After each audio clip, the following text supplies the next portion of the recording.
Hey, good morning, friends. Mark Holmes here with my buddy Cowboy Joe Boo, and as always, thank you guys for watching, commenting, and subscribing to the Joe Boo Sports Report. Without you guys, this literally does not work. Let's get open for business and let's wake up the football gods here on this Memorial Day. And from the bottom of my heart, let me say thank you for all the soldiers who are with us and all the ones who have made the ultimate sacrifice. Let's not forget what Memorial Day is about. It's not about just stuffing your face with another bacon cheeseburger off the grill or some barbecue ribs. It is about the veterans and the service that they've done and saying thank you.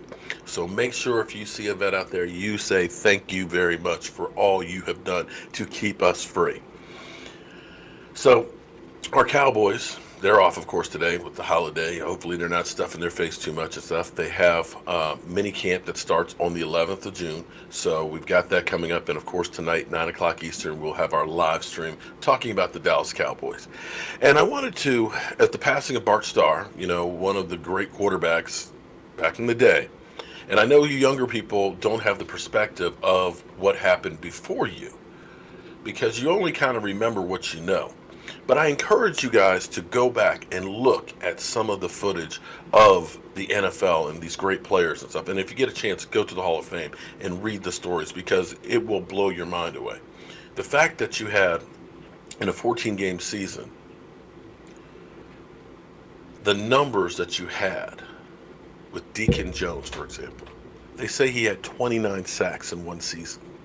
They coined the phrase, sacking, after him because he said it was like taking over a city where you're just taking their will away from them.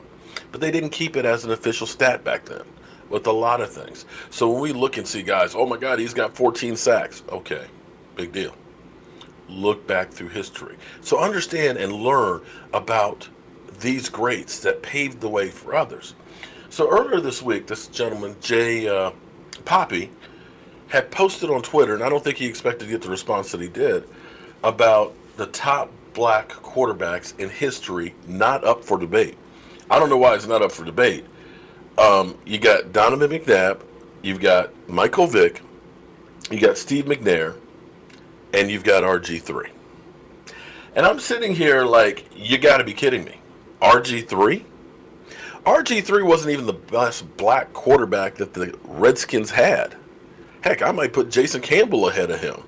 But I would definitely put Doug Williams. And let's just get a couple of clips in here to give you an idea what I'm talking about.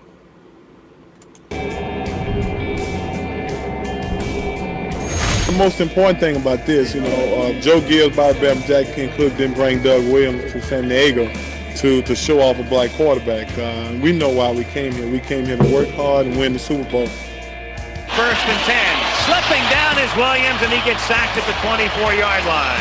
He might be hurt. Did you see him twist his leg when he went down? And Doug Williams, boy, did he have his one leg in there at an awkward angle. If I'm able to get up and walk, that I was going to finish this football game, pain or no pain. The Washington Redskins offense is back on the football field, and so is number 17, Doug Williams. And Williams going deep. Sanders beats Hayes. Sanders out in front. 80 yards, touchdown. Hello, sports fans. Whoa. Williams to pass, lobs it up. He's got Clark at the goal line. He's got it. Touchdown, Washington Redskins. Fake this time. Faked out everybody. He's got Sanders in the clear at the 10. Touchdown, Washington Redskins. We are seeing a virtuoso performance. Get another one right here. Let's see. Do they go up top? Lobs it into the end zone. He's got Didier. Touchdown, Washington Redskins. Holy cow. You're watching history. This is history in the making. Most valuable player of Super Bowl 22 is quarterback Doug Williams of the Washington Redskins. First black quarterback to start a Super Bowl, the first black quarterback to win a Super Bowl. I tell you what, I hope Doug Williams does. I hope he puts to bed once and for all about the black athlete in professional football. I can remember Joe Jacoby walking up to me, Doug Williams, he say black, red, green, and yellow, you our quarterback. Yeah. So understand, when I grew up, when I was in high school and stuff, a black quarterback in college was encouraged to become a running back or a wide receiver or a defensive back. Nah, we don't need you guys. And understand that as you go through and you look at RG3's numbers, 9,004 yards passing his career, 7.4 yard average, 42 TDs, 26 interceptions. His best season, 3,200 yards, 20 TDs, and 5 interceptions. Now, Doug Williams doesn't have phenomenal numbers because he got drafted by Tampa Bay as an expansion team, which was the worst. We're talking the creamsicle Tampa Bay Buccaneers. He's got about 17,000 yards, 100 touchdowns, 93 interceptions. But he has a 7-2 playoff record. And that performance in that Super Bowl on one leg, 4 TD passes in the second quarter, was unbelievable. And he paved the way for others. So how you cannot even think about him. And again, all these are up for debate. But you've got to look at a Doug Williams before you start looking at an RG3, because I'm sorry, RG3 was a one-year wonder. And as you go through some of these other ones, I mean, Michael Vick, I'm not sure I'm going to take Michael Vick. I think I might take a Randall Cunningham over a Michael Vick, because Randall Cunningham was the running quarterback before there was a running quarterback. Because basically, you had Buddy Ryan, who had the defense and basically just kind of said to Randall, just make something happen. Great ability as an athlete. He's leaping. He's diving. He's there. Some people think that's offensive to players. That he was a great athlete.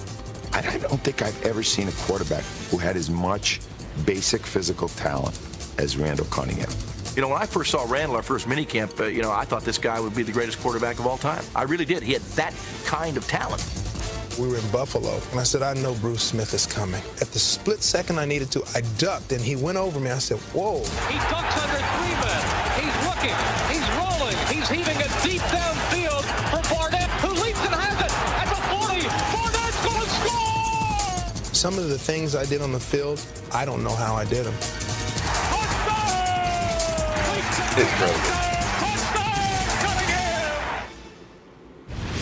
If you wanted a highlight film every week of Randall Cunningham, you could have it. Win or lose, you could have it.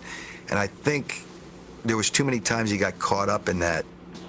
In Randall Cunningham's second year, defensive guru Buddy Ryan took over, but he didn't pay much attention to Randall's side of the ball. Buddy's order to Randall was run first, throw second. Here I am going through trying to learn plays, and then all of a sudden, Buddy Ryan comes in and is like, I want you to be faster than you even are now. And so he trained me like I was a racehorse. He developed me to be a running quarterback, not just a scrambling quarterback. He's starting to run. He's going to run with the football. Now he's running. And we are looking at Rambling Randall once again. You know, the old philosophy, you keep somebody in the spy, but the spy guy couldn't catch him anyway. It was almost like he was made of rubber. The guy had a body like Gumby. The thing could bend in any direction. Faking, now rolling with the football and being flattened at the 10, but throwing the ball to Jones for a touchdown. I don't know how he did it. I think we're looking at Plastic Man. You know, I could have had probably another 15 sacks on my career total if it wasn't for that doggone guy. Yeah, so if you want to say Michael Vick, he was the Michael Vick before Michael Vick. And let's think about this. 29,979 yards, 7.0 average without having an offensive coach. 207 touchdown passes, 134 interceptions, 4-time Pro Bowler, 1-time All-Pro. And when he finally had an offensive coach, when he was in Minnesota, had 34 TDs with 10 interceptions. And understand, that was not the offenses of today, where 34 is kind of like, you know, on the upper end. 34 was the upside. And then, again, like I said, with your comparison, I think I would probably take Randall Cunningham. Although Randall Cunningham and McNabb, you could kind of say really about the same area. I mean, McNabb did go to a Super Bowl. He did toss his cookies in it, but that's debatable. But Steve McNair, you got to have Steve McNair. Steve McNair was 31,000, close to winning that Super Bowl. I can definitely say that one. I'm not sure I'd keep Michael Vick. Definitely not RG3. But how in the world you could not have Warren Moon? Because like I said, black quarterbacks, he had to go to Canada and play there for 5 years before the NFL would even give him a chance, winning 5 Grey Cups and being MVP of the league. Let's just take a little click at this. Where the object of that game is to get this oblong ball from one end of the field to the other end of the field, and I'm the guy that's responsible for getting that done. Warren Moon redefined the quarterback position in more ways than one. First, the Washington Husky went further north to the Canadian Football League to prove his mettle as a signal caller, guiding the Edmonton Eskimos to 5 consecutive Grey Cup championships in the process. In 1984, the NFL beckoned, and Moon signed with the Houston Oilers. While many African-American quarterbacks were relegated to receiver, Moon stood his ground. I don't want you to think I can play this position. Guys, we done switched the brother to the receiver. Starting from the first snap of his rookie season, Moon's stellar play quickly rejuvenated the Oilers and their fans. In the run-and-shoot offense, Moon became truly dangerous. Once we get on track, we're going to be very explosive, and we're going to be a team that everybody's going to fear, I think. With pinpoint passing and amazing range, Moon was the heart of a Houston team that was one to reckon with for nearly a decade. Moon on a bootleg, thrown over the middle, Gibbons with the shot, he scores! Wow, beautiful play. One play action faking by Warren Moon. Moon still holds over a dozen team and league records, but his focus was not on amassing great numbers. He knew what it would take to silence his doubters. All you have to do is go out there and win them. If you go out and win those games, you shut people up. After 7 straight winning seasons in Houston, Moon led Minnesota to a division crown in 1994. No surprise to head coach Dennis Green. Big plays are starting to come, and when they come with Warren Moon, they come in bunches. Moon's hand was as steady as it had ever been, and his leadership was never more evident. Warren's got to go win it. Second and goal from the 4. Back goes Warren Moon. Throws. Chris Carter. Touchdown, Vikings. The Lord says, who shall challenge the Moon? That's right. Those who I can. There you go, baby. Good job. All right. Often challenged in his 3 years as a Viking, Moon remained strong and soon returned to his roots. My college career started at the University of Washington right there in Seattle. Now to be able to go full circle and play for 2 other teams and then come back and finish my career there, it's really exciting for me because I have so many fans still there from those days. Even at the age of 40, Moon was still among the NFL's best. Another perfect pass by Warren Moon. That guy's not 40 years old. I'll tell you, he's running like a 22-year-old. Okay, so I want you to think about this because, like I said, some of those ones are debatable. And if you haven't seen or know about your past, then you definitely can't really comment on it. But this is incredible because you have to look at the 49,233 yards he threw in the NFL after playing 5 years in the Canadian League, throwing for 21,000 there, winning 5 Grey Cups. Led the NFL in passing TDs. 2-time MVP. 2-time MVP of the NFL.